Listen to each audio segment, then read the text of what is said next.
Next question is when the plants are grown in magnesium deficient but urea rich soil the symptoms expressed are। तो यहाँ पे देखो mean क्या बोल रहा है कि अगर किसी प्लांट को आप क्या मैग्नीशियम डिफिशियंसी के अंदर आप क्या करके जा रहे हो, ग्रो कर रहे हो, एंड यूरिया रिच सोइल है, तो इस सोइल के अंदर मैग्नीशियम प्रेजेंट नहीं है। तो अगर हमें ये पता चल जाए कि मैग्नीशियम का रोल क्या है प्लांट के अंदर, तो हम इसमें से ईजिली पिक कर सकते हैं कि हमारा करेक्ट आंसर क्या होगा। तो मैं एक स्ट्रक्चर बनाने जा रहा हूँ बच्चों, ये देखो बहुत इंपॉर्टेंट है। लाइक यहाँ पे देखो मैंने मैग्नीशियम लिख दिया, ये स्ट्रक्चर बता देगी आपको कि मैग्नीशियम का रोल कहाँ होता है। तो आपको कुछ नहीं करना, ऐसे 4 नाइट्रोजन बनाने हैं, ऐसे देन आपको लाइनें खींच देनी ही यूँ, ऐसे आप कर ही लोगे, एक्सपर्ट हो सारे के सारे बच्चे, ठीक है, चारों कोनों पे ऐसे, एंड देन इन लाइनों को बस क्या करना है, आपस में मिला दो, ठीक है, ऐसा भी कर लोगे आप, ठीक है। नाउ आप क्या करना है, ये देखो यहाँ पे एक पेंटोस लाइक शुगर स्ट्रक्चर बना दी, यहाँ पे भी बना दिया आपने। यहाँ पे क्या होगा, सी डबल बॉन्ड ओ, यहाँ होगा C double bond O, O C H N two, ठीक है। एंड देन यहाँ पर भी हमने क्या है, शुगर लाइक स्ट्रक्चर ऐसे बना दी है। यहाँ पे कौन है, C H two, C H two, C double bond O, O C H two, 1 2 3 4 5 6 7 8 9 10 11 12 13 14 15 and 16, ये 16 कार्बन चेन हो गई हमारी। एंड देन यहाँ पर भी हमारे एक पेंटोस लाइक स्ट्रक्चर मैंने बना दी है, और एक यहाँ बन गई, ठीक है बच्चों। यहाँ पर क्या है, एक ग्रुप ऐड है, इसको हमने बोला R1 ग्रुप है। यहाँ पर भी एक ग्रुप है, इसको मैंने बोला R2 ग्रुप, और इसको बोला यहाँ पे R3 ग्रुप। बच्चों इस वाली रिंग को मैंने बोला फर्स्ट, इसको बोला सेकंड, इसको बोला थर्ड, इसको बोला फोर्थ, ठीक है, एंड इसको बोला फिफ्थ। और ये पूरी स्ट्रक्चर को मैंने क्या बोला है, इसको पूरी स्ट्रक्चर को मैंने बोला है बच्चों क्या, क्लोरोफिल। इस पूरी स्ट्रक्चर को मैंने क्या बोला है, क्लोरोफिल स्ट्रक्चर बोला है। तो यहाँ पे हमें पता है कि क्लोरोफिल अगर प्रेजेंट नहीं होंगे प्लांट के अंदर, तो प्लांट के अंदर क्या आ जाएगी, क्लोरोसिस। तो क्लोरोसिस का मतलब क्या है, लीफ क्या हो जाएगी, लीफ क्या हो जाएगी, येलो, लीफ क्या हो जाएगी, येलो हो जाएगी। ये हमारा जो पूरा स्ट्रक्चर मैंने बनाया है आपका, ये क्लोरोफिल का है। हमें पता है कि ऊपर वाला हेड को हम पोरफायरिन हेड बोलेंगे, ये हमारा पोरफायरिन हेड हो गया।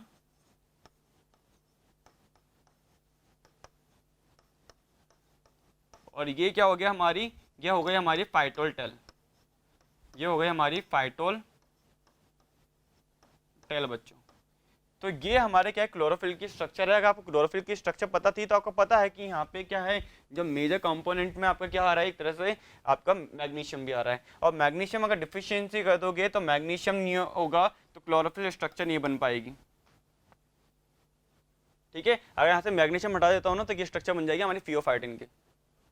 समझ में आ रहा है, तो हमें मैग्नीशियम रखना है। तो मैग्नीशियम है तो क्लोरोफिल है, क्लोरोफिल है तो आपके क्या है, क्लोरोफिल है तो लीफ क्या हो जाएगी, अगर क्लोरोफिल है तो लीफ क्या हो जाएगी, ग्रीन रहेगी। अगर क्लोरोफिल की कमी है तो क्या हो जाएगी, क्लोरोसिस हो जाएगा। क्लोरोसिस का मतलब होता है लीफ का येलो पड़ जाना। तो यहाँ पे हमें आंसर क्या देखना है, yellowish leaf, definitely A is the correct answer.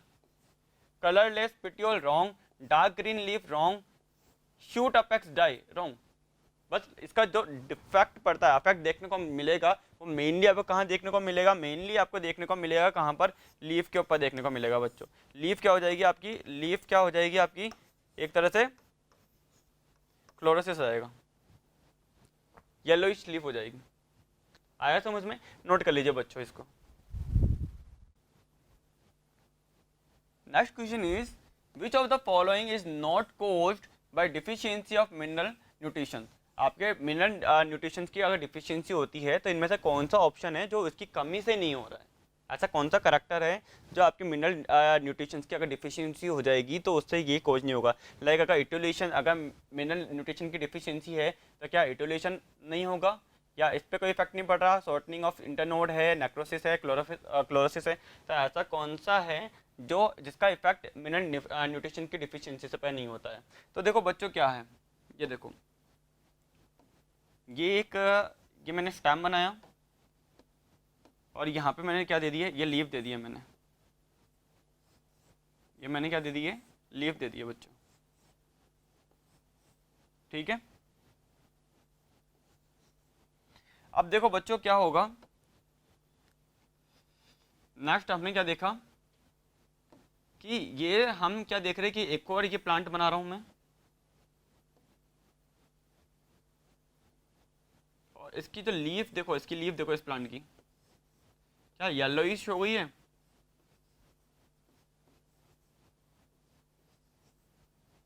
Definitely. अब देखो बच्चों क्या है, ये तो हमारा क्या है, ग्रीन प्लांट है, ये क्या है, ग्रीन प्लांट, और ये कौन सा है, इटियोलेटेड प्लांट।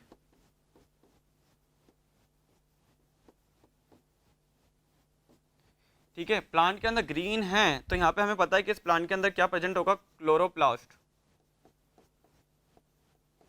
और इसके पास क्या है, ल्यूकोप्लास्ट। देखो बच्चों क्या होता है, जो आपके प्लांट होते हैं अगर मैं इनको कहाँ रख दूँ, डार्क में रख दूँ, डार्क में, तो डार्क वाले जो प्लांट होते हैं वो लाइट के लिए स्ट्रगल करते हैं कि लाइट मिले, क्योंकि अगर हम देखते हैं कि कई बड़े प्लांट के नीचे, कई बड़े प्लांट के नीचे क्या होते हैं, छोटे प्लांट भी लगे होते हैं। ये छोटे प्लांट क्या होते हैं, ये छोटे प्लांट क्या करते हैं, आपको पता है कि सनलाइट सबसे पहले किसको पड़ेगी, सनलाइट सबसे पहले आएगी किसके पास, बड़े वाले प्लांट के पास में। अब बड़े प्लांट के पास सनलाइट आ रही है तो छोटे प्लांट के पास सनलाइट नहीं आ पा रही है, तो ये क्या करते हैं, स्ट्रगल करते हैं कि हमको सनलाइट मिले। तो ये सनलाइट के चाहने के चक्कर में क्या करते हैं, अपनी हाइट इंक्रीज कर लेते हैं, हाइट इंक्रीज कर लेते हैं।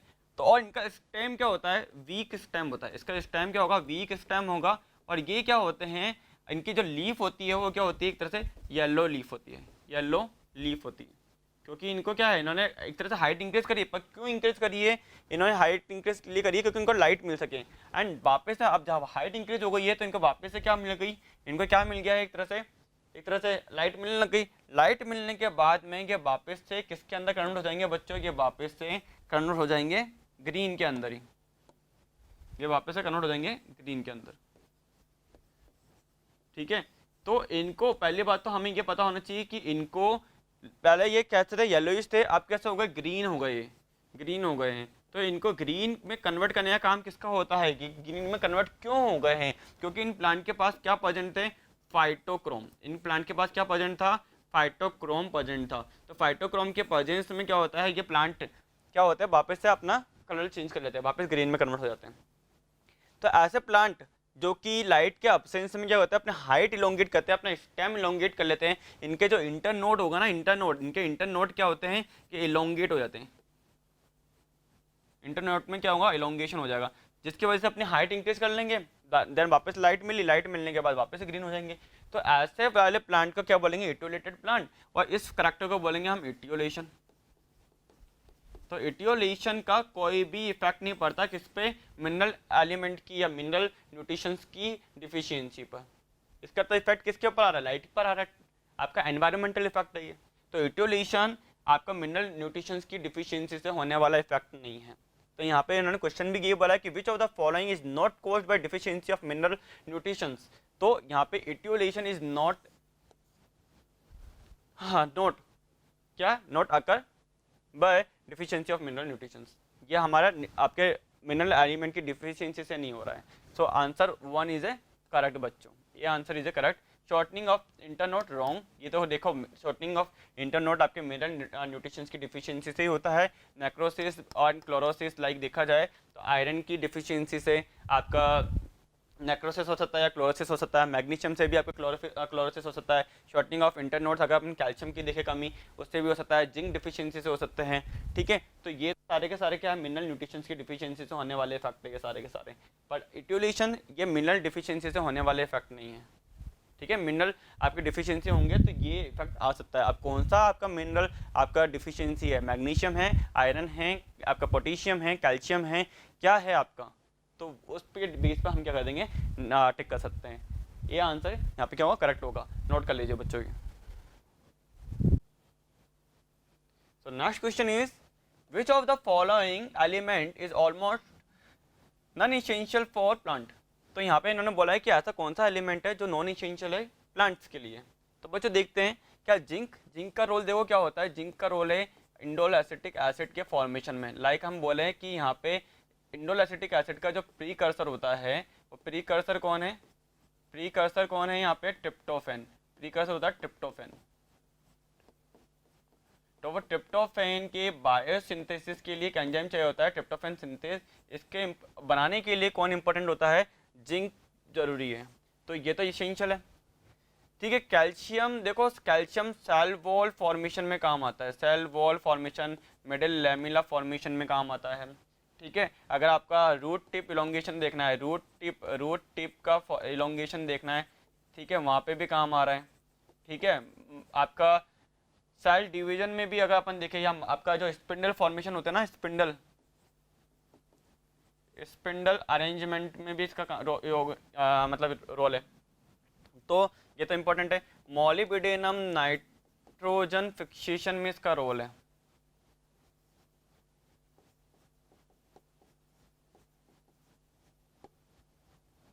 ठीक है, तो यहाँ पे नाइट्रोजन फिक्सेशन में रोल आ रहा है, मॉलिब्डेनम भी इंपॉर्टेंट है, कैल्शियम भी इंपॉर्टेंट है, जिंक भी इंपॉर्टेंट है। तो नॉन इसेंशियल बचा क्या, Na+ is an non essential for plant. ये क्या है, नॉन इसेंशियल है।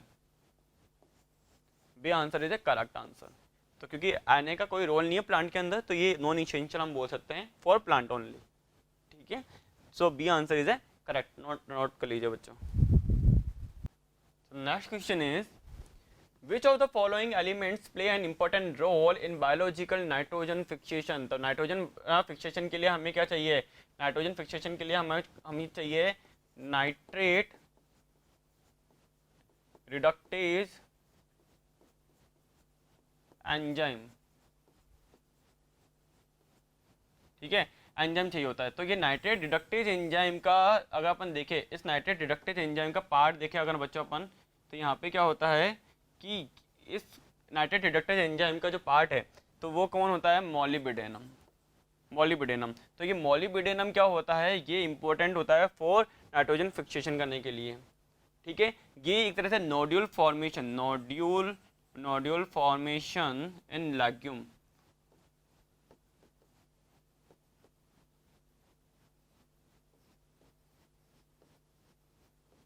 इसके लिए भी यही रेस्पॉन्सिबल है। ठीक है, तो हमारा आंसर क्या हो जाएगा, B answer is A correct. कि यहाँ पे इन्होंने पूछा ही है कि बायोलॉजिकल नाइट्रोजन फिक्सेशन के लिए कौन रेस्पॉन्सिबल है, तो हमें पता है यहाँ पे एक एंजाइम चाहिए होता है, नाइट्रेट रिडक्टेज एंजाइम। तो उसके लिए उसका ही एक पार्ट होता है, वहाँ पे कौन है, मॉलिब्डेनम। तो molybdenum is responsible for what, biological nitrogen fixation and nodule formation in legumes। तो B answer is a correct answer. ठीक है, मैग्नीशियम अगर देखा जाए तो ये क्या है, क्लोरोफिल स्ट्रक्चर को बनाने में, क्लोरोफिल स्ट्रक्चर के लिए रेस्पॉन्सिबल है। जिंक आपका oxygen, indole acetic acid oxygen formation के लिए इसका इंपॉर्टेंट रोल होता है। ठीक है, कॉपर का जो रोल है वो फोटोसिंथेसिस के अंदर भी आता है, और आपका इलेक्ट्रॉन ट्रांसपोर्ट चेन के अंदर आता है। कहाँ आएगा, रेस्पायरेशन में, रेस्पायरेशन में कहाँ आएगा आपका, रेस्पायरेशन में इलेक्ट्रॉन ट्रांसपोर्ट सिस्टम में आता है। सो यहाँ पे अगर देखा जाए मॉलिब्डेनम, इसका ही आता है कहाँ पे, नाइट्रोजन फिक्सेशन के अंदर। ठीक है, तो बी आंसर क्या है, करेक्ट हो गया, नोट कर लीजिए बच्चे। नेक्स्ट क्वेश्चन इज है mineral associated with cytochrome is. तो mineral associated with cytochrome is, तो स्ट्रक्चर देख लेते हैं बच्चों। स्ट्रक्चर क्या है इसकी, देखो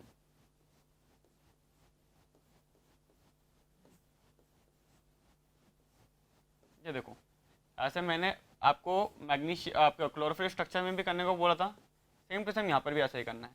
नाउ हमें क्या करना है, ये लो, ये एंड जोड़ देना है।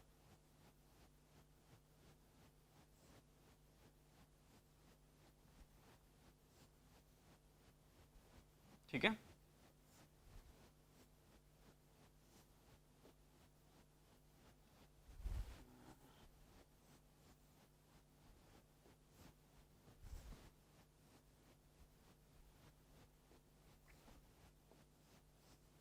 चलो बच्चों, यहाँ पे क्या है, R1 है।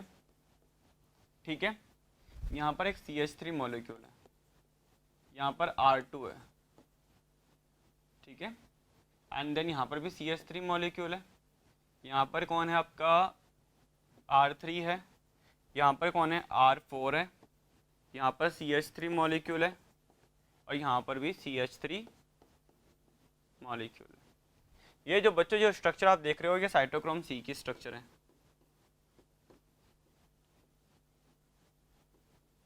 साइटोक्रोम C की स्ट्रक्चर है, ठीक है। यहाँ पर R1 ग्रुप है, यहाँ पे CH3 है, R2 CH3 R3 R4 CH3 CH3 and Fe, बीच में कौन है यहाँ पर, ये Fe है मॉलिक्यूल।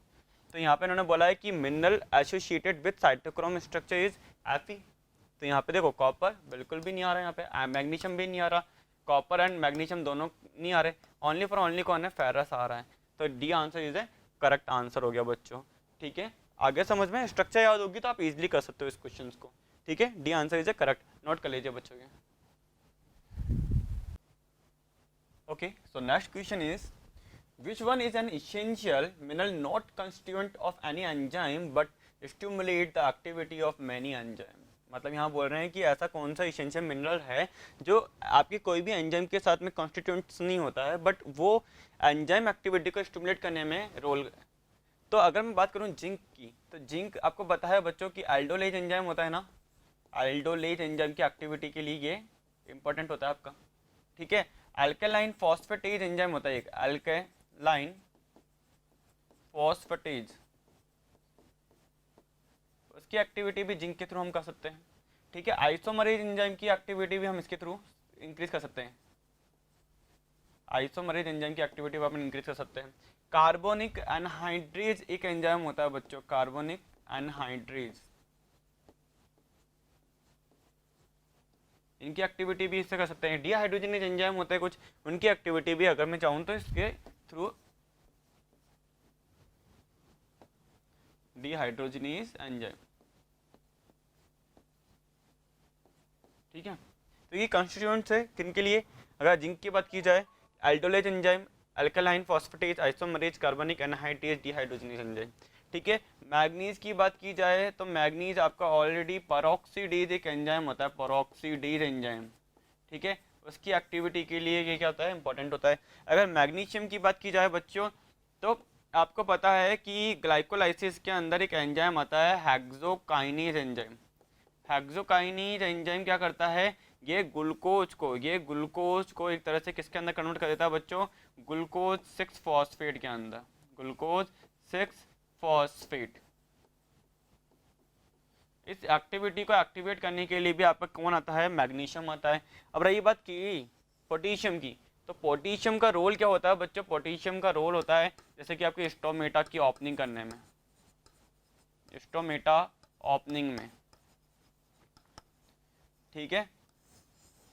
अगर हम देखा जाए तो ये देखो एक तरीके से ये किसी भी एंजाइम के साथ कॉन्स्टिट्यूएंट नहीं है बट ये एंजाइम एक्टिविटी को इंक्रीज कर सकता है K+, ठीक है। तो यहाँ पे जो करेक्ट आंसर हो जाएगा वो हमारा सी आंसर इज करेक्ट, क्योंकि यहाँ पर अगर जिंक को देखते तो जिंक तो ऑलरेडी कॉन्स्टिट्यूएंट है with many enzyme like aldolase, alkaline phosphatase, isomerase, carbonic anhydrase and dehydrogenase enzyme. Like अगर मैं बात करता हूँ manganese also constituents with peroxidase enzyme and magnesium also constituent with hexokinase enzyme. In the absence of magnesium, hexokinase is inactive। तो अगर इसको active करना है तो मुझे क्या चाहिए, मैग्नीशियम चाहिए, मैग्नीशियम आयन चाहिए। और पोटेशियम की बात की जाए तो वो किसी एंजाइम के साथ में कॉन्स्टिट्यूएंट की तरह काम नहीं कर रहा, ये स्टोमेटा ओपनिंग के लिए काम कर रहा है। So correct answer is a C, note कर लीजिए बच्चों। Next question is phosphorus and nitrogen ion generally get depleted in soil because they usually occur as a neutral ion. नहीं, क्योंकि नाइट्रोजन एंड फास्फोरस की बात की जाए तो फास्फोरस PO4 3- एंड नाइट्रोजन की बात की जाए तो नाइट्रोजन NO3- फॉर्म में होता है। तो यहाँ पर अगर हम देखते हैं PO4 की, अगर इसके स्ट्रक्चर का मैं देखूँ तो ये ऐसा होता है P डबल बॉन्ड O, यहाँ पे एक सिंगल बॉन्ड एंड देन यहाँ पे सिंगल बॉन्ड, ये जो एंड देन यहाँ पे नेगेटिव चार्ज होता है। ऐसे ही NO की बात की जाए तो यहाँ पे भी क्या होता है, आपका ऑक्सीजन है, ठीक है, एंड देन यहाँ पे 3 ऑक्सीजन है एंड देन इनके पर लोन पेयर प्रेजेंट होंगे।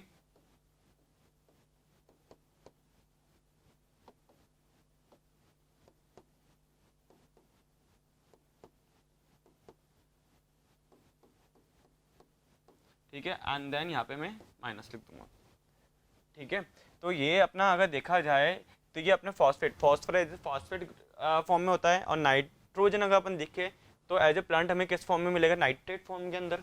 तो यहाँ पे अगर बात यही की जा रही है कि phosphorus as a nitrogen ion generally get depleted in soil, कि किस फॉर्म में ये सॉइल में डिप्लीटेड हो रहे हैं, बिकॉज दे यूजुअली क्या है इनके पास नेगेटिव चार्ज है, इनके पास नेगेटिव चार्ज है, ठीक है। एंड इनका अगर स्ट्रक्चर देखें तो देखो यहाँ पे नेगेटिव चार्ज, यहाँ पे नेगेटिव चार्ज, यहाँ पे नेगेटिव चार्ज, और यहाँ पे देखें तो NO3 माइनस, ठीक है। NO3 इसको डायरेक्ट लिख सकते हैं NO3 माइनस। तो न्यूट्रल चार्ज तो है ही नहीं इनके पास, न्यूट्रल आयन तो है नहीं ये, तो नेगेटिवली चार्ज आयन डेफिनेटली ये नेगेटिवली चार्ज आयन ही है, ठीक है। पॉजिटिवली चार्ज है ही नहीं ये, both positively and negatively charge, but डिस्प्रो, ये क्या लिख रखा है, डाइस्प्रो पोर्टिनेट मिक्सचर, दोबारा पूरा एक्सप्लेन करने के बाद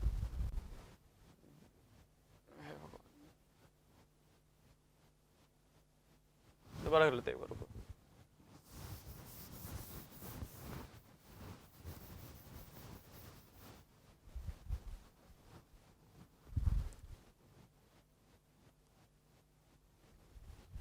ये क्या मीनिंग है इसकी,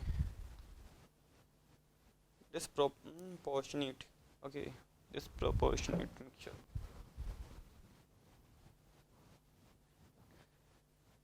Okay, so next question is phosphorus and nitrogen ion generally get depleted in soil because they usually occur as a, तो ये कैसे मिलता है हमको, PO4 3 minus and NO3 minus. तो PO4 की बात की जाए तो यहाँ पे P, यहाँ पे अपना एक सिंगल बॉन्ड, यहाँ पे सिंगल बॉन्ड, ठीक है, एंड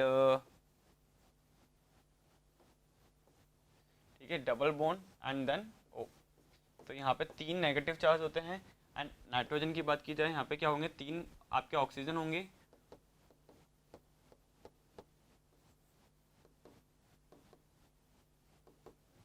ठीक है। एंड देन अगर अपन देखते हैं कि यहाँ पे क्या होगा, एक तरह से यहाँ पे माइनस चार्ज होगा, ठीक है। तो यहाँ पे हमें अगर देखा जाता है कि जो phosphorus as a phosphate and nitrogen as a nitrate form, तो ये क्या होते हैं, एज ए डिप्लीटेड होंगे in soil and they usually occur as a negative form, negative charge है, ठीक है। ये देखो नेगेटिव चार्ज है बच्चों के 3 माइनस एंड माइनस। तो यहाँ पे क्या न्यूट्रल आयंस है, नहीं, नेगेटिवली चार्ज आयंस है, डेफिनेटली नेगेटिव चार्ज आयंस है, ठीक है। B answer is A correct. And क्या पॉजिटिव चार्ज आयन है, नहीं, बिल्कुल रॉन्ग, बहुत positive negative charge but disproportionate mixture है, ऐसा भी कुछ भी नहीं है। तो यहाँ पे अगर अपन देखते हैं तो करेक्ट आंसर क्या हो जाएगा हमारा, B is A correct answer. ये क्या है, आपके नेगेटिव चार्ज आयंस हैं, ओके, नोट कर लीजिए बच्चों। Okay, so next question is passive absorptions of mineral depends on, जो आपके पैसिव एब्जॉर्प्शंस हो रहा है मिनरल का, ठीक है। मतलब पैसिव एब्जॉर्प्शन मतलब क्या होता है कि विदाउट एनी एक्सपेंडिचर आप क्या करके जा रहे हो कि आप मिनरल सॉल्ट्स को ट्रांसफ़र कर रहे हो हाई कंसनट्रेशन से लो कंसनट्रेशन में। लाइक अगर ये प्लाज्मा मेम्ब्रेन है, हमें पता है कि प्लाज्मा मेम्ब्रेन को हर कोई क्रॉस नहीं कर सकता। तो यहाँ पे अगर हाई कंसनट्रेशन के अंदर, हाई कंसनट्रेशन में कोई मॉलिक्यूल है, तो वो हाई कंसनट्रेशन जो मॉलिक्यूल है यहाँ पे हाई कंसनट्रेशन है, और इधर क्या है, लो कंसनट्रेशन है, ठीक है, मिनरल सॉल्ट की। तो हाई कंसनट्रेशन से लो कंसनट्रेशन में क्या हो रहे हैं, ये क्या हो रहे हैं, with the help of diffusion, क्या है, डिफ्यूजन के थ्रू ये क्या हो रहा है, ट्रैवल कर रहे हैं, ठीक है। यही हमारा क्या है, पैसिव ट्रांसपोर्टेशन है, ठीक है। दो टाइप का ट्रांसपोर्टेशन हो गया, active transportation and passive transportation. Passive में भी आपका सिंपल डिफ्यूजन और आपका क्या होता है, फैसिलिटेड डिफ्यूजन आता है। सिंपल डिफ्यूजन के अंदर आपको कोई भी एटीपी एक्सपेंडिचर यूज में नहीं आ रहा है, बट जबकि अपन फैसिलिटेट में देखें तो वहाँ पे यूज में आती है एटीपी, ठीक है। एक्टिव ट्रांसपोर्टेशन के अंदर हम क्या देखते हैं कि एटीपी का रोल होता है। पैसिव में हम क्या देखते हैं, पैसिव एब्जॉर्प्शन या पैसिव ट्रांसपोर्टेशन में हमको एटीपी का कोई इन्वॉल्वमेंट नहीं होता है, ठीक है। अब हमें यहाँ से क्या करने हैं, अगर मुझे इसको क्या करना है, ट्रांसफ़र करना है, ठीक है। अगर मेरे को हाई रेट ऑफ ट्रांसपोर्टेशन देखनी है, हाई रेट ऑफ एब्जॉर्प्शन देखना है मिनरल सॉल्ट का, तो मैं क्या करके जाऊँगा, हल्का सा टेम्परेचर क्या कर दूंगा, टेम्परेचर इंक्रीज कर दूंगा, ठीक है, टेम्परेचर इंक्रीज कर दूंगा, ठीक है। डिफ्यूजन में यहाँ पे हम देख सकते हैं, फैसिलिटेड डिफ्यूजन में यहाँ पे क्या होता है, एक ट्रांसपोर्टर होते हैं, यहाँ पे क्या होता है, ट्रांसपोर्टर होते हैं, ट्रांसपोर्टर से होते हैं लगे, तो उनके थ्रू क्या होती है, मिनरल जो सॉल्ट्स होते हैं, मिनरल होते हैं, वो क्या करते हैं, ट्रैवल करते हैं, ठीक है। एक्टिव ट्रांसपोर्टेशन के अंदर कैरियर होते हैं, आपके चैनल्स होते हैं। जब हम देखते हैं कि हम टेम्परेचर जब हाई कर रहे होते हैं, टेम्परेचर जब हाई करते हैं तो उस कंडीशन में क्या होता है कि अगर एक पर्टिकुलर टेम्परेचर तक तो आपका क्या होगा, डिफ्यूजन हो पाएगा। पर एक हाई टेम्परेचर में देखते हैं तो डिफ्यूजन तो चल रहा सही है, हो रहा है, क्योंकि उसमें तो कोई आपको कैरियर की ज़रूरत ही नहीं है, ठीक है, चैनल की ज़रूरत ही नहीं है। बट वहाँ पे क्या होता है, एक्टिव ट्रांसपोर्टेशन के लिए आपको कैरियर की ज़रूरत होती है, चैनल की ज़रूरत होती है। तो उस कंडीशन में क्या होता है, आपके कैरियर ये क्या होते हैं, प्रोटीन ही तो है, चैनल क्या है, प्रोटीन है। तो हाई टेम्परेचर में ये प्रोटीन क्या होती है, ये डी नेचर हो जाती है, ये क्या हो जाती है, इनके अंदर म्यूटेशन हो जाता है, या ये प्रोटीन क्या होती है, ख़त्म हो जाती है, ठीक है, बेकार हो जाती है। तो हमें एक पर्टिकुलर टेम्परेचर चाहिए होता है ताकि हम क्या कर सकते हैं, क्या कर सकें, पैसिव एब्जॉर्प्शन की जो रेट है उसको हाई कर सकें। तो एक पर्टिकुलर टेम्परेचर इंक्रीज करेंगे तो ट्रांसपोर्टेशन जो होगा मिनरल सॉल्ट्स का वो क्या हो जाएगा, with the help of diffusion वो क्या हो जाएगा, फास्ट हो जाएगा। तो यहाँ पे सिर्फ टेम्परेचर डिपेंडेंसी देखी जाएगी, ठीक है। नॉर्मल कंडीशन में हम देखते हैं तो यहाँ पे क्या होगा, यहाँ पे हमें पता है कि हाई कंसंट्रेशन से लो कंसंट्रेशन में जा रहा है विथ नॉर्मल टेम्परेचर, ये क्या होगा, आराम से क्रॉस हो जाएगा। थोड़ा सा टेम्परेचर इंक्रीज करूंगा तो ट्रांसपोर्टेशन की जो रेट होगी वो थोड़ी इंक्रीज हो जाएगी। तो यहाँ पे ये बोल रहा है कि passive absorption of mineral depend on temperature, ये टेम्परेचर पर डिपेंडेंट होता है, ना कि temperature and metabolic inhibitors. Wrong है, मेटाबॉलिक इनिबिटर्स का यहाँ पे कोई रोल ही नहीं है, ह्यूमिडिटी का कोई रोल नहीं है। तो टेम्परेचर का जो आपके एनवायरमेंटल फैक्टर्स होते हैं उनका फिजिकल जो फैक्टर्स होगा लाइक टेम्परेचर का डायरेक्टली रोल होता है आपके डिफ्यूजन के लिए, आपका पैसिव एब्जॉर्प्शन के लिए। Okay, so correct answer is A, note कर लीजिए बच्चों।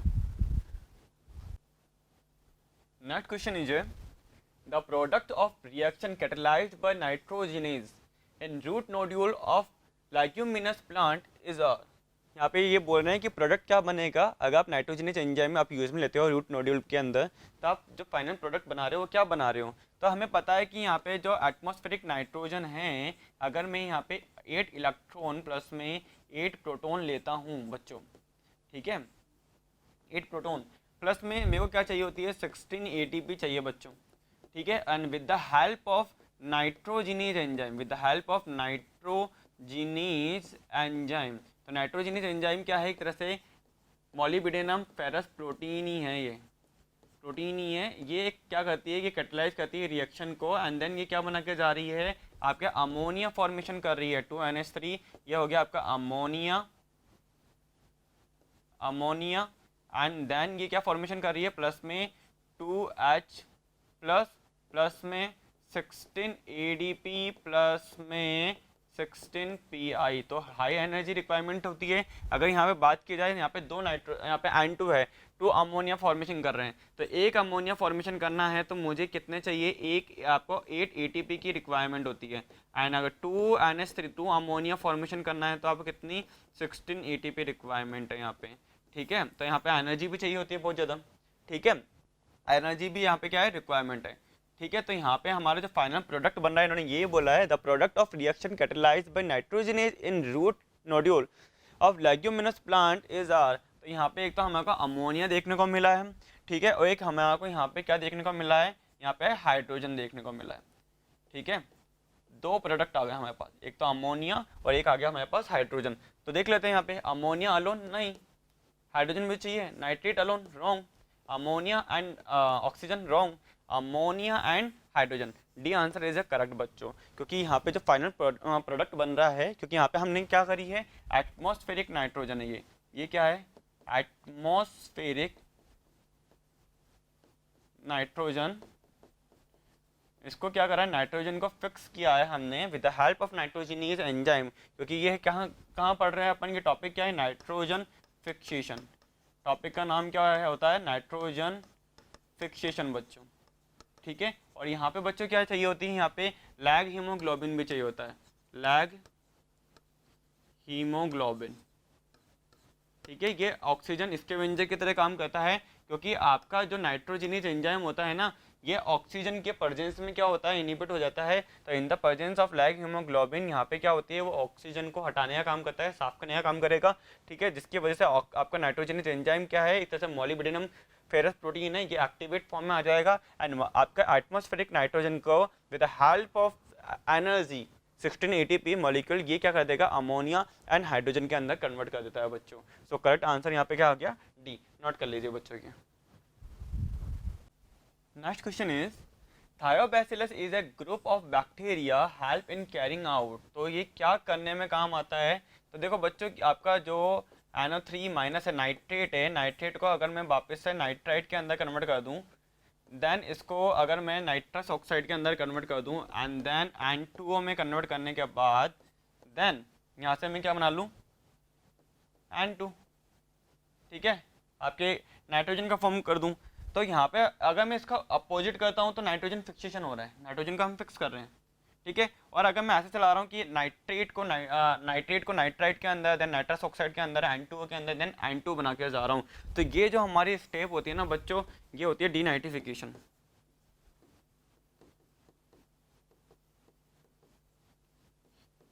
और इस स्टेप को करने के लिए हमें कुछ बैक्टीरिया चाहिए होते हैं। वो हमारे क्या होते हैं? बैक्टीरिया लाइक पैराकोकस डीनाइट्रिफिकेंस,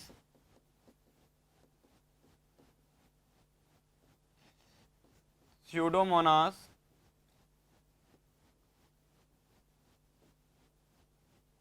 डीनाइट्रिफिकेंस,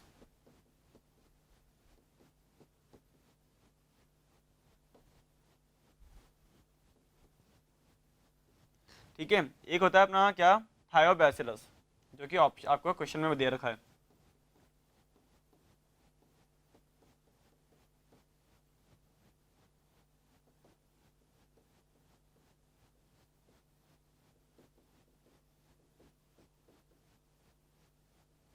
तो ये जो आपके बैक्टीरिया है, आपके कौन कौन से? पैराकोकस डीनाइट्रिफिकेंस, स्यूडोमोनास डीनाइट्रिफिकेंस एंड थायोबैसिलस डीनाइट्रिफिकेंस, जो कि हमारे क्वेश्चंस में दे रखा है कि थायोबैसिलस।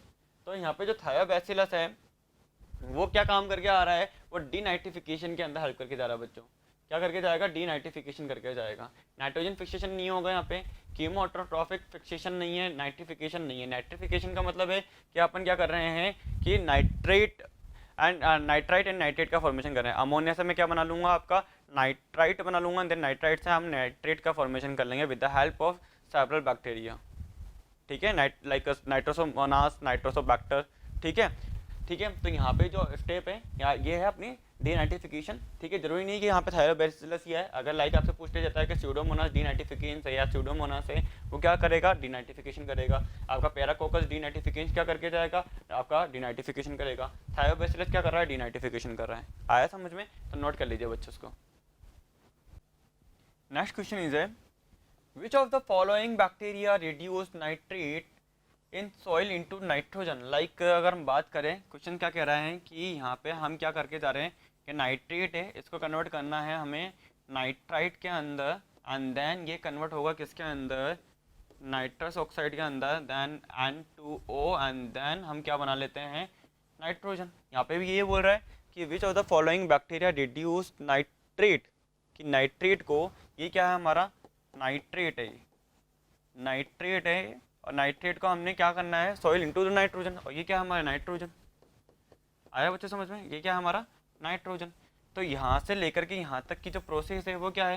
पहली बात तो ये प्रोसेस है डीनाइट्रिफिकेशन, डीनाइट्रिफिकेशन। आ रहा है समझ में? अगर मैं उल्टा चला दूंगा, अगर मैं यहाँ से अगर यूं बोलूँ, यहाँ पे अगर यूं आ रही है, तो ये है हमारा नाइट्रोजन फिक्सेशन। ठीक है, अब देखो क्या हो रहा है बच्चों, यहाँ पे अगर अपन देखते हैं तो कि यहाँ पे नाइट्रोबैक्टर की बात की जाए या नाइट्रोकोकस की बात की जाए, तो ये नाइट्रोबैक्टर एंड नाइट्रोकोकस ये क्या करते हैं? जब अपन नाइट्राइट को नाइट्रेट के अंदर कन्वर्ट करते हैं ना, तब ये काम में आती है। ठीक है, थायोबैसिलस की बात की जाए तो ये थायोबैसिलस क्या होता है?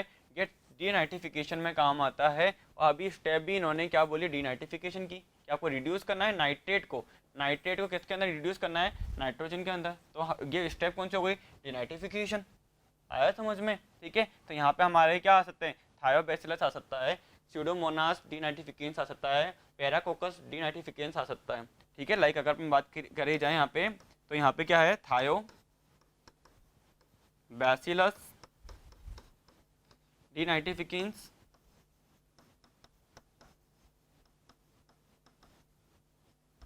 ठीक है, या पैराकोकस, या अपन बात कर सकते हैं स्यूडोमोनास। स्यूडोमोनास डीनाइट्रिफिकेंस। आया बच्चों समझ में बात?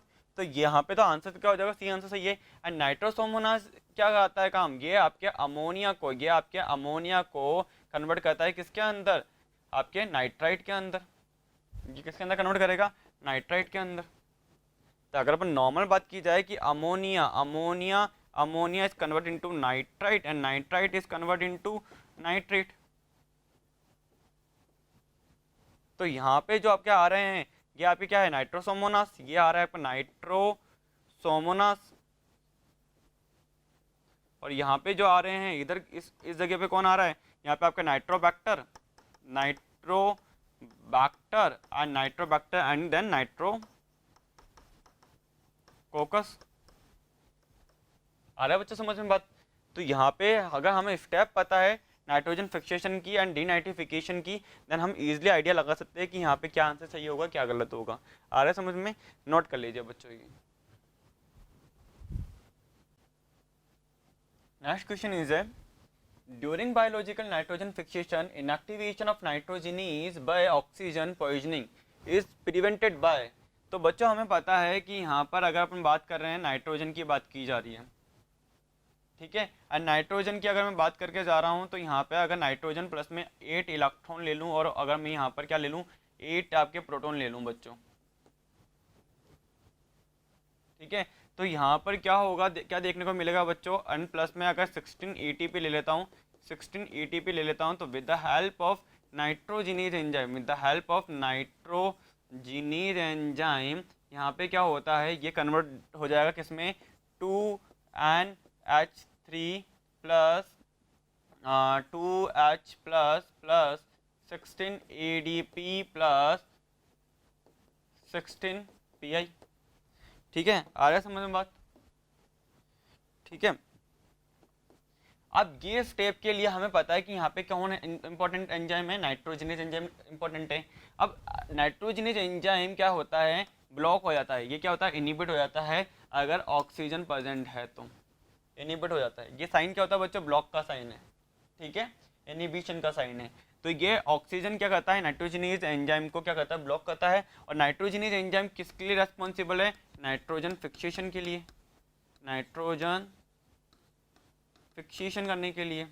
देखो इसने क्या करा, एटमॉस्फेरिक, ये क्या थी हमारी, एटमॉस्फेरिक नाइट्रोजन थी, ये क्या थी, एटमॉस्फेरिक नाइट्रोजन को इसने क्या करा, एक तरह से अमोनिया में कन्वर्ट कर दिया। एंड देन हमारे को क्या मिला प्रोडक्ट के तौर पे, अमोनिया मिला और हाइड्रोजन मिला।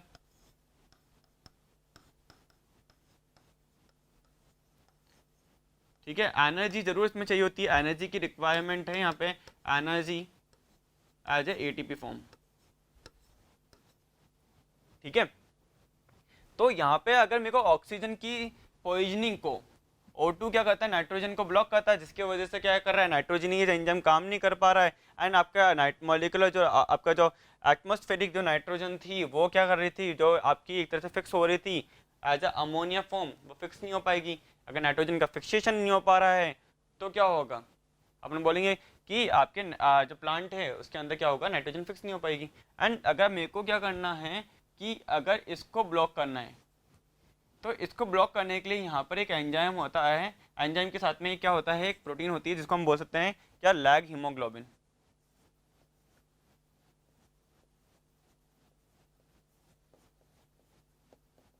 ये लैग हीमोग्लोबिन होती है ना बच्चों, ये लैग हीमोग्लोबिन क्या करती है, अब ये इसको ब्लॉक कर देती है, ये इसको ब्लॉक कर देगी।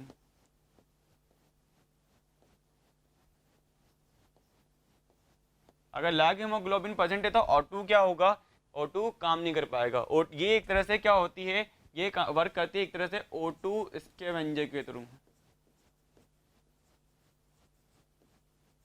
लैग हीमोग्लोबिन क्या है, O2 स्कैवेंजर है। तो अगर लैग हीमोग्लोबिन है तो ऑक्सीजन प्रेजेंट नहीं होगी, ऑक्सीजन का प्रेजेंस नहीं रहेगी, तो आपका नाइट्रोजनेज एंजाइम क्या होगा, नाइट्रोजनेज एंजाइम क्या होगा, एक्टिवेट फॉर्म के अंदर रहेगा। एंड मॉलिक्यूलर आपका जो एटमॉस्फेरिक जो नाइट्रोजन है, ठीक है, N2 है, वो एज ए फिक्स हो जाएगी अमोनिया फॉर्म के अंदर। ठीक है, ये आपका जो लैग हीमोग्लोबिन है ये कहाँ प्रेजेंट होगा, रूट नोड्यूल के अंदर, रूट नोड्यूल्स के अंदर प्रेजेंट होगा। कौन से प्लांट है? लैग्यूमिनेसी फैमिली के प्लांट के अंदर, क्योंकि लैग्यूमिनेसी प्लांट का ही क्या होता है, फिनोमिना होता है कि वो नोड्यूल फॉर्मेशन करते हैं मोस्टली। ठीक है, तो यहाँ पे क्या है, एक तरह से क्या कैरोटीन इसकी पॉइजनिंग को रोक सकता है, ऑक्सीजन पॉइजनिंग को? बिल्कुल भी नहीं, ये तो पिगमेंट्स है। साइटोक्रोम भी नहीं रोक सकते हैं, जैंथोफिल भी नहीं रोक सकते बच्चों। ठीक है, जैंथोफिल भी नहीं रोकेंगे, तो करेक्ट आंसर हमारा क्या हो जाएगा? Leghaemoglobin, C is A correct answer बच्चों। आया समझ में? मतलब यहाँ पे क्या बोला है कि ड्यूरिंग बायोलॉजिकल नाइट्रोजन फिक्सेशन, ये बायोलॉजिकल नाइट्रोजन फिक्सेशन कर रहे हैं हम।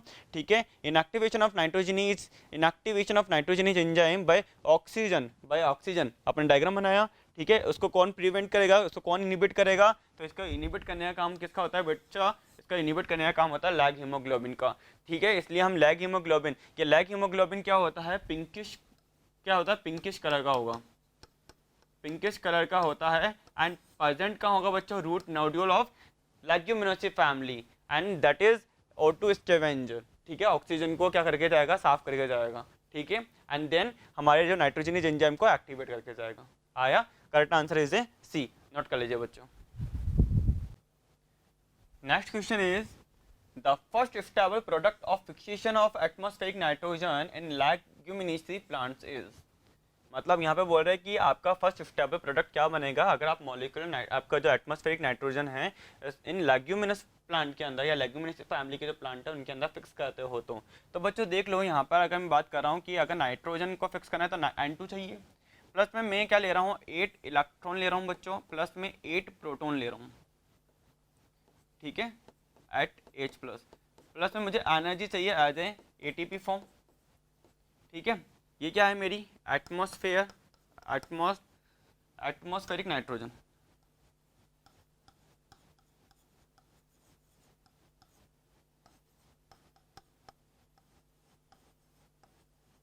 और ये क्या है? अपन बोल सकते हैं एज ए एनर्जी अपन यूज में लेंगे। एंड देन यहाँ पे बच्चों क्या चाहिए होगा? नाइट्रोजिनीज एंजाइम। क्या चाहिए होगा? नाइट्रोजिनीज एंजाइम चाहिए होगा। ये एक तरह से क्या होते हैं? मॉलिब्डेनम फेरस प्रोटीन ही होते हैं बच्चों। ठीक है, ये क्या करते हैं? एंजाइम, ये एक रिएक्शन को कैटेलाइज करके जा रहे हैं। ठीक है, एंड देन ये क्या बना के जाएंगे? ये बना के जाएंगे हमारी अमोनिया, प्लस में हमारे क्या बनाएंगे? 2H प्लस में आपके 16 ADP प्लस में 16 PI। तो यहाँ पे इन्होंने सबसे पहले क्या बनाया? स्टेबल प्रोडक्ट का फॉर्मेशन जो कर रहे हैं वो क्या है? अमोनिया बच्चों। सबसे पहले क्या बना के जा रहे हैं? अमोनिया, एंड देन यहाँ पे क्या बोल सकते हैं हम? हाइड्रोजन भी फॉर्म कर रहे हैं। तो यहाँ पे फर्स्ट स्टेबल प्रोडक्ट की बात की थी इन्होंने। तो फर्स्ट स्टेबल प्रोडक्ट की बात की जाए तो बच्चों यहाँ पे क्या नाइट्रेट का है फॉर्मेशन? बिल्कुल भी नहीं। ग्लूटामेट? बिल्कुल नहीं। नाइट्राइट? बिल्कुल नहीं। Ammonia? Definitely D answer is A correct answer. ठीक है बच्चों, अब देखो बच्चों अपन ने यहाँ तक देख ही लिया है, तो यहाँ पे मैं थोड़ा और बता दूँ कि नाइट्रोजनीज एंजाइम जो एक्टिव होता है वो विद द हेल्प ऑफ यहाँ पे एक क्या चाहिए होती है हमारे को? प्रोटीन चाहिए होती है, लैग हीमोग्लोबिन। ये लैग हीमोग्लोबिन क्या करता है? ये ब्लॉक करता है आपके ऑक्सीजन को। ठीक है, ये ऑक्सीजन पॉइजनिंग होती है ना बच्चों, पॉइजनिंग से क्या करता है? नाइट्रोजनीज एंजाइम को बचाता है। क्योंकि ऑक्सीजन के प्रेजेंस, ऑक्सीजन क्या कर रहा है? ऑक्सीजन कह रहा है कि मैं ब्लॉक कर दूंगा किसको? ऑक्सीजन बोल रहा है कि मैं ब्लॉक करूंगा आपके नाइट्रोजनीज एंजाइम को। In the presence of oxygen nitrogenase enzyme क्या होता है? इनएक्टिव फॉर्म में आ जाता है। तो ये क्या होता है? लैग हीमोग्लोबिन, इसको हम बोलते हैं ऑक्सीजन या O2 स्कैवेंजर,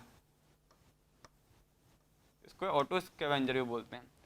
ठीक है, तो लैग हीमोग्लोबिन क्या होता है? एक तरह से ये क्या है आपका? पिंकिश कलर का होता है, पिंकिश।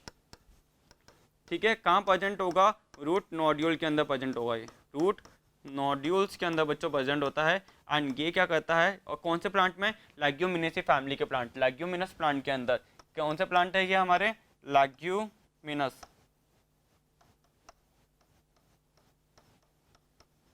तो लेग्यूमिनस प्लांट के अंदर ये प्रेजेंट होगा बच्चों। ठीक है, एंड लेग्यूमिनस प्लांट के अंदर ये क्या करके जाएगा? एक तरह से ये क्या करके जाएगा? लेग्यूमिनेसी फैमिली के अंदर ये रूट नोडल फॉर्मेशन करने का काम करेगा। ठीक है, तो आपका यहाँ पे क्या बोला था कि एटमॉस्फेरिक जो नाइट्रोजन है, ठीक है, उसको हम अगर अपन फिक्स करते हैं इन लेग्यूमिनस प्लांट के अंदर तो first stable product is a ammonia. Ammonia is a first stable product.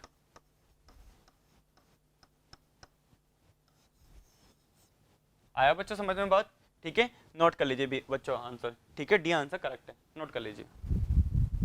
So next question is which two distinct microbial processes, दो different microbial processes are responsible for release of fixed nitrogen as dinitrogeny, वापस इसको वापस बोलते हैं, ठीक है, देख लो। So next question is which two distinct microbial processes are responsible for the release of fixed nitrogen as dinitrogen gas N2 to the atmosphere। तो देखो बच्चों, इन्होंने बोला है कि ऐसे कौन से दो डिस्टिंक्ट माइक्रोबियल प्रोसेस है जो रेस्पॉन्सिबल है रिलीज करने के लिए nitrogen as a dinitrogen N2 form के अंदर। समझ में आ रहा है? हमें क्या करनी है, N2 फॉर्म में नाइट्रोजन को निकालना है, ठीक है, टू द एटमॉस्फेयर। कहाँ पे? एटमॉस्फेयर के अंदर। तो देखो बच्चों, हमें पता है कि यहाँ पे आपका जो नाइट्राइट है, NO3-, इसको मैं कन्वर्ट कर सकता हूँ नाइट्रेट, और आपका नाइट्रेट को कन्वर्ट कर सकता हूँ किसके अंदर, नाइट्रेट को किसके अंदर, नाइट्राइट के अंदर। एंड नाइट्राइट को हम कन्वर्ट कर सकते हैं NO के अंदर, एंड NO को मैं कन्वर्ट कर सकता हूँ किसके अंदर बच्चों, जल्दी से बताओ, N2O के अंदर, और N2O से मैं बना सकता हूँ क्या, एटमॉस्फेरिक नाइट्रोजन। तो ये जो आपकी पर्टिकुलर जो स्टेप है यहाँ से लेकर के यहाँ तक की, ये स्टेप आपकी क्या होती है, डीनाइट्रिफिकेशन। ये स्टेप क्या होती है, डीनाइट्रिफिकेशन। तो denitrification with the help of some bacteria like a Paracoccus, denitrification,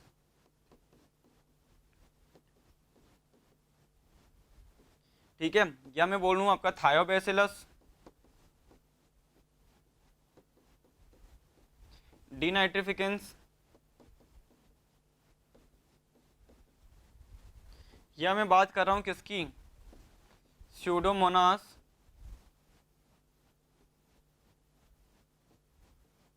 डीनाइट्रिफिकेंस। तो बच्चों ये क्या करते हैं, डीनाइट्रिफिकेशन रिएक्शन में हेल्प करके रहेंगे। या मैं क्या कर सकता हूँ भैया, आपके एनारोबिक ऑक्सीडेशन ऑफ अमोनिया कर दूँ। अगर आपका अमोनिया का ऑक्सीडेशन कर दूँ, एनारोबिक ऑक्सीडेशन कर दूँ, तो उस कंडीशन में भी आपका क्या हो जाएगा, आपका नाइट्रोजन, डाई नाइट्रोजन का फॉर्मेशन हो जाएगा।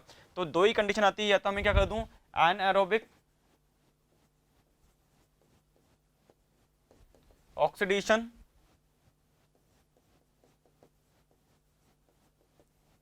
ऑफ अमोनिया, ठीक है, या तो एनारोबिक ऑक्सीडेशन ऑफ अमोनिया कर दूं, या मैं क्या कर दूं, डीनाइट्रिफिकेशन कर दूं। तो दो प्रोसेस के थ्रू या तो डीनाइट्रिफिकेशन कर दूं, या मैं इसका अमोनिया का भी क्या कर दूं, एनारोबिक ऑक्सीडेशन कर दूं। तो उस कंडीशन में भी मुझे क्या हो जाएगा, अमोनिया से मैं क्या कर सकता हूँ, डायरेक्ट मैं क्या कर सकता हूँ, नाइट्रोजन, डाई नाइट्रोजन का फॉर्मेशन कर सकता हूँ। तो दो स्टेप होती है। तो बच्चों यहाँ पे देख लेते हैं, aerobic nitrate oxidation and nitrite reduction, wrong answer. Decomposition of organic nitrogen and conversion of dinitrogen to ammonium compound, wrong, ऐसा कुछ है ही नहीं, ठीक है। Enteric fermentations in cattle and nitrogen fixation by rhizobium in root nodule for of legumes, ये भी गलत बात है।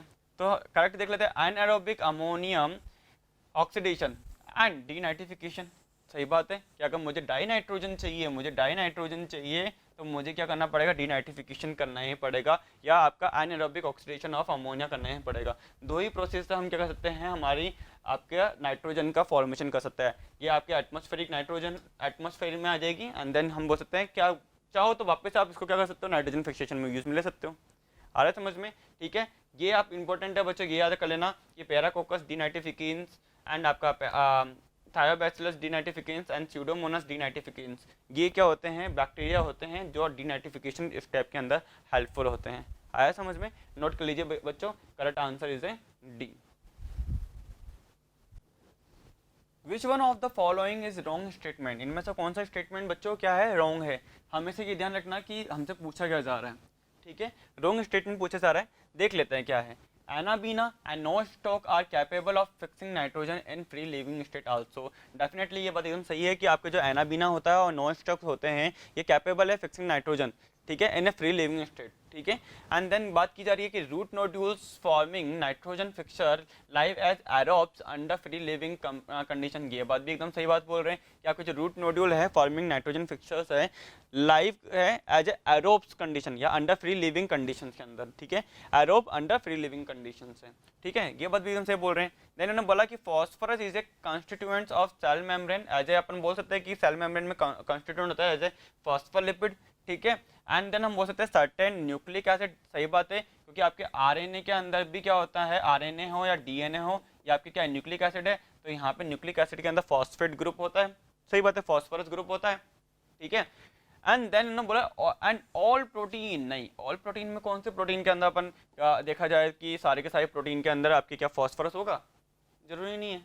तो ये स्टेटमेंट क्या हो जाएगा बच्चों, एकदम रॉन्ग हो जाएगा, ये स्टेटमेंट एकदम रॉन्ग हो जाएगा। इन्होंने स्टार्टिंग से लेकर लास्ट तक एकदम सही बोला, बट लास्ट में ऑल प्रोटीन का पार्ट बोल दिया इन्होंने, तो रॉन्ग बात हो गई है, ठीक है। Nitrosomonas and Nitrobacter are chemoautotroph, definitely ये क्या करते हैं, केमिकल से in the presence of chemical या एनर्जी गेन करते हैं। लाइक अगर अपन बात करें अमोनिया की बच्चों, NH4+ की बात करें, अमोनिया को मैंने कन्वर्ट कर दिया नाइट्राइट के अंदर, एंड देन नाइट्राइट से मैंने बना दिया क्या, नाइट्रेट, ठीक है। या क्या आती है बच्चों, अमोनिया, अमोनिया से मैंने क्या बनाया आपका, नाइट्राइट,